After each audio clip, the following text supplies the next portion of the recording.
말씀 보시겠습니다. 오늘 함께 보실 말씀은 사무엘하 15장 13절에서 23절까지의 말씀입니다.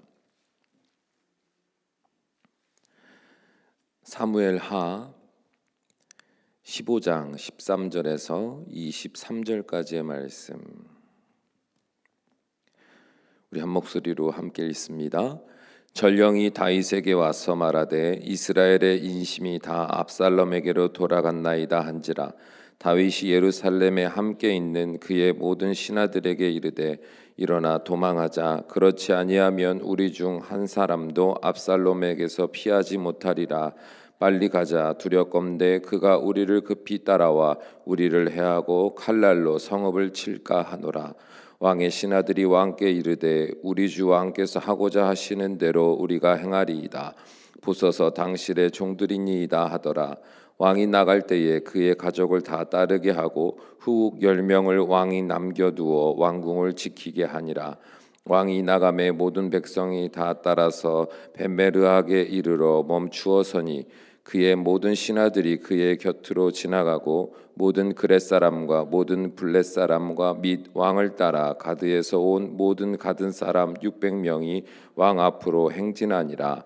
그때 왕이 가드 사람 이때에게 이르되 어찌하여 너도 우리와 함께 가느냐? 너는 쫓겨난 나그네이니 돌아가서 왕과 함께 내 곳에 있으라. 너는 어제 왔고 나는 정처 없이 가니 오늘 어찌 너를 우리와 함께 떠돌아다니게 하리요? 너도 돌아가고 내 동포들도 데려가라. 은혜와 진리가 너와 함께 있기를 원하노라 하니라. 이때가 왕께 대답하여 이르되 여호와의 살아계심과 내 주 왕의 살아계심으로 맹세하옵나니 진실로 내 주 왕께서 어느 곳에 계시든지 사나 죽으나 종도 그곳에 있겠나이다 하니 다윗이 이때에게 이르되 앞서 건너가라 하매 가드 사람 이때와 그의 수쟁자들과 그와 함께한 아이들이 다 건너가고 온 땅 사람이 큰 소리로 울며 모든 백성이 앞서 건너가매 왕도 기드론 시내를 건너가니 건너간 모든 백성이 광야길로 향하니라. 아멘. 운동선수는 여러 동작의 훈련을 반복합니다. 왜냐하면 실전 경기에서도 그 반복적으로 훈련한 동작을 주저없이 사용하기 위해서입니다. 우리의 신앙도 마찬가지입니다. 우리가 날마다 동일한 혹은 비슷한 말씀을 듣고 기도하는 이유는 그 말씀이 장차 우리가 살아내야 할 삶에 있어서 반드시 필요한 말씀이기 때문입니다. 그러므로 우리는 반복적으로 혹은 연속적으로 이어지는 말씀들로 우리의 영혼을 훈련하시는 하나님의 은혜에 적극적으로 순종하려는 태도를 가져야만 합니다. 하지만 그럼에도 불구하고 이 모든 영적 훈련의 과정을 게을리하게 된다면 우리는 고난을 당하는 순간에 우왕좌왕하며 생각지도 못한 선택과 판단을 함으로 인해 피할 수도 있었을 고통을 당할 수밖에 없을 겁니다. 더 나아가 나뿐만 아니라 내 주변의 사람들도 그 고난을 함께 당할 수밖에 없을 거예요. 오늘 본문의 말씀은 압살롬의 반란으로 인하여 다윗과 그를 따르는 수하들이 예루살렘에서 황급히 도피하는 장면을 기록하고 있습니다. 문득 생각해 보면 아들 압살롬의 반란 앞에서 다윗이 굳이 도망할 이유가 있나 싶을 수도 있습니다. 왜냐하면 전쟁이 능한 다윗이 자신을 따르는 수하들과 함께 마음만 먹으면 어떻게 해서든 이 반란을 잠재울 수 있는 능력이 충분하기 때문입니다. 그러나 14절을 보면 다윗이 그럼에도 불구하고 아무런 저항 없이 도피하는 이유를 알 수 있는데요. 그 이유는 바로 자신이 압살롬과 대립하게 될 때에 있을 백성들의 고난을 먼저 생각했기 때문입니다. 여러분은 이런 다윗의 마음이 쉽게 이해가 되십니까? 보통 사람은 고난을 당하면 타인을 돌아볼 여유가 없어집니다. 마치 물에 빠진 사람처럼 허우적거리며 주변에 누가 되었든 그 사람을 붙잡고 물 위로 올라가 숨을 쉬려고 몸부림치듯이 나의 생명만을 먼저 생각하기 마련입니다.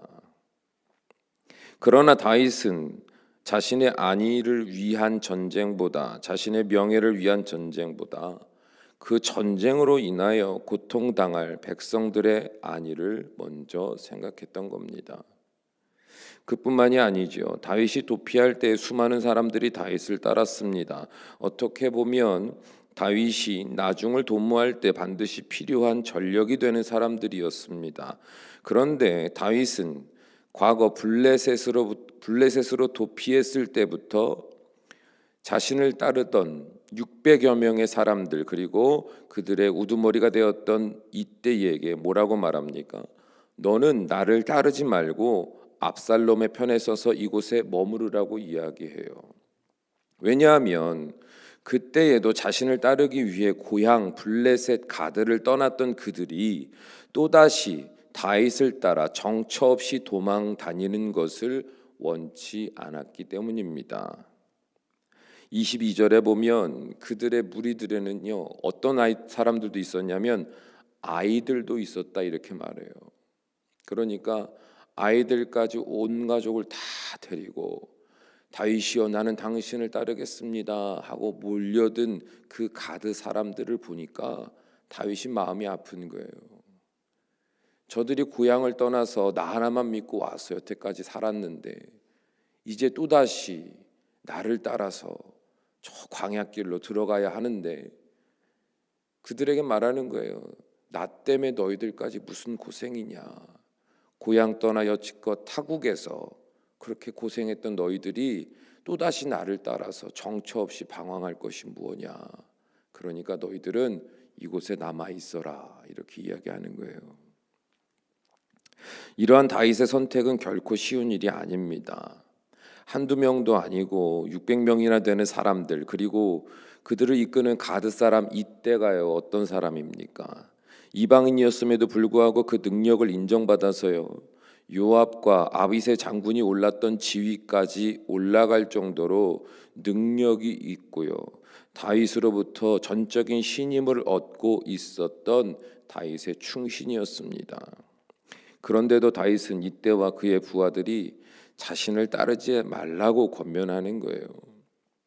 그 자신의 차후 행보를 위한 전력으로 그들을 사용하려는 계획보다 그들의 인간다운 삶에 대한 생각을 먼저 마음으로 선택했던 겁니다. 그렇다면 고난 가운데서도 고민할 것 없이 이렇게 다른 이들의 삶을 먼저 생각하였던 다윗의 선택은 여러분 저절로 나온 걸까요? 아니요. 사울 왕에게 쫓겨다닐 때부터 언제나 자신을 따르던 자들을 위해서 목숨을 걸어왔던 그의 삶이 지금의 이 고난의 때에도 그 빛을 발하고 있는 겁니다. 다윗이니까 그렇게 할 수 있었던 게 아니에요. 저절로 그렇게 된 게 아니다 이 말입니다. 여러분 잘 생각해 보세요. 여러분이 신앙생활을 열심히 하고 은혜 안에 있다가도 여러분이 말하지 못할 고난을 개인적으로 경험하게 되면 여러분은 그때 주로 어떤 태도를 보이십니까? 그럼에도 불구하고 여러분은 그 신앙의 중심을 지켜가며 내 자리의 사명의 자리를 지켜가며 나에게 맡겨주신 사람들에게 있어서 언제나 요동치 아니하는 공평과 정의와 사랑으로 그들을 먼저 생각하고 배려하고 섬기는 태도를 유지하십니까?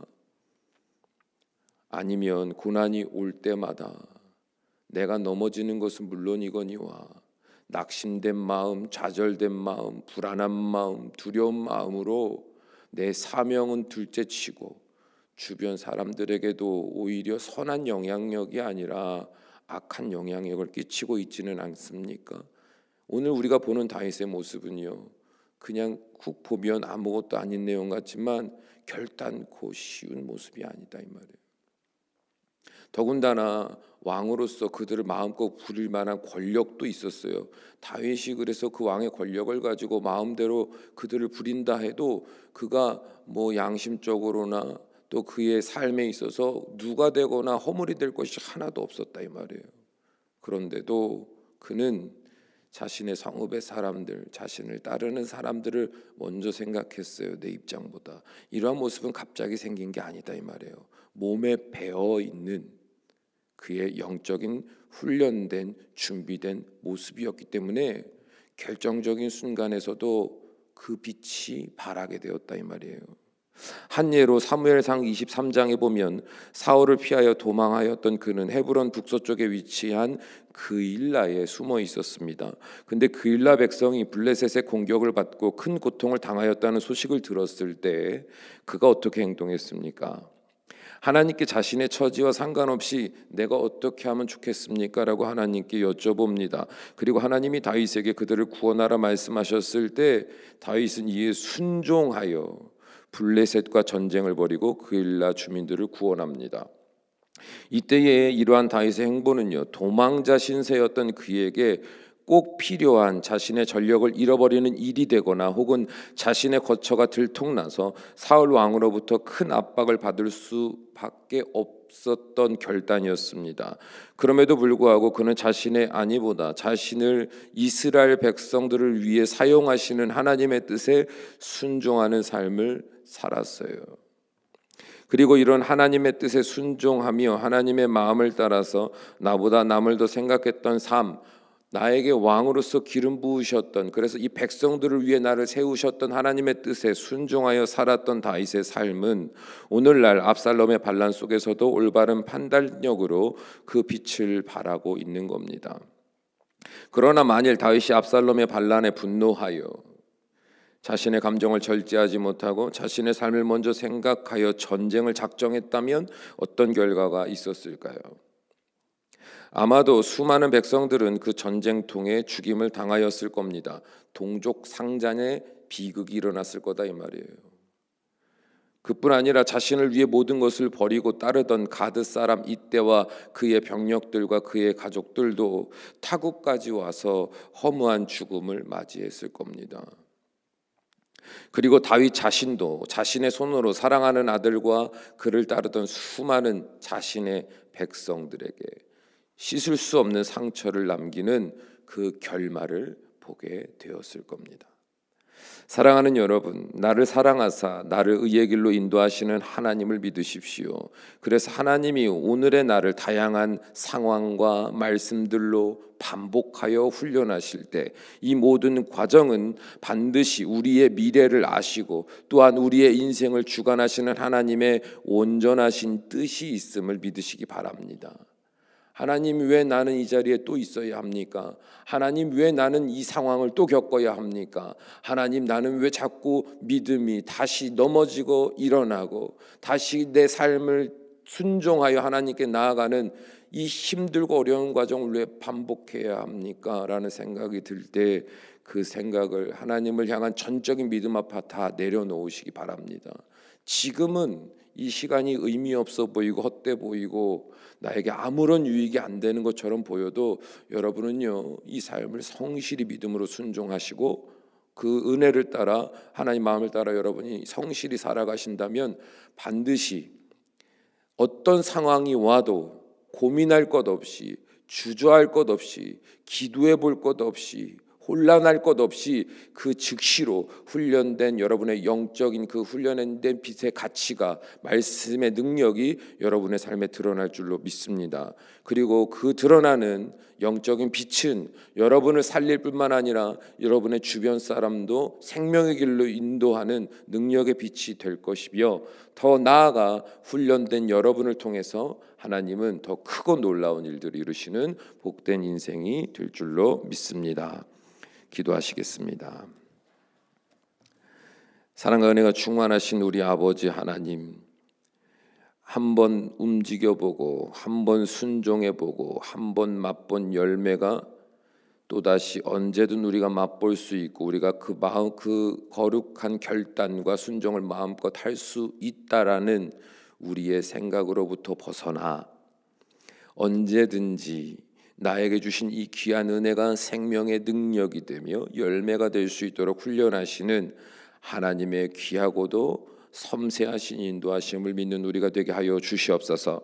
그러므로 주님께서 날마다 우리를 훈련하시고 새롭게 하실 때 기뻐하게 하시고 인내로 순종하게 하사 주님이 정하신 그때에 그 빛이 찬란히 드러나는 복된 인생들 되게 하셔서 어디를 가나 승리하는, 어디를 가나 형통케 하시는 주님을 바라보는 복된 인생들이 될 수 있도록 인도하여 주시옵소서.